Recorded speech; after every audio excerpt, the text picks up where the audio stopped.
Before watching this, I recommend watching my previous video on the Blob. Five Nights at Freddy's Security Breach has kept a lot of secrets under the rug that not a lot of people know about. As you try to leave the building, the murders happening in the building are mentioned, but what if I was to tell you that a handful of them are directly shown to you? Starting off, in Monty's Gator Golf near the bathrooms, we see a set of colored footprints leading towards the women's restroom. If we look inside, we see a door with heavy claw-mark tearings on it and a ton of blood on the floor. Monty forced open a door and killed a girl. That's not all.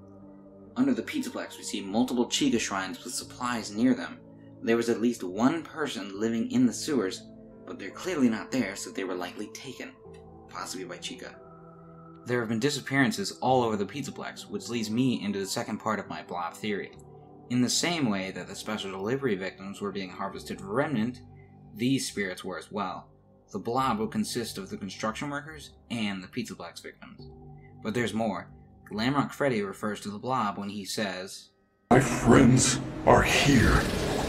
They are so angry, confused."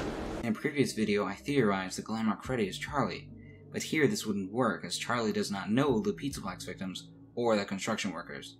And then it hit me. The 5 kids from the missing children incident have not moved on yet because Cassidy is still around trying to free Vanessa from Glitchtrap's control in the Princess Quest minigames. Happiest Day only happens when all of them are ready to be freed. Cassidy's job isn't done yet. That means the MCI kids would still be around, likely still possessing the wires left over from Molten Freddy.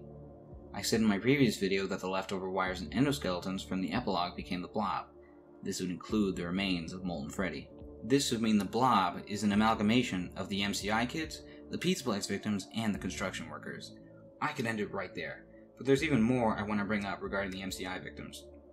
In the Charlie trilogy, we learn of an amalgamation of Afton victims that William built. This amalgamation then turns against William and stops him. This is a big parallel to the games in the idea that William's victims are again turned into an even bigger amalgamation that stops him when he's vulnerable. I believe the Blob has now been solved, and is a lot bigger than we previously thought.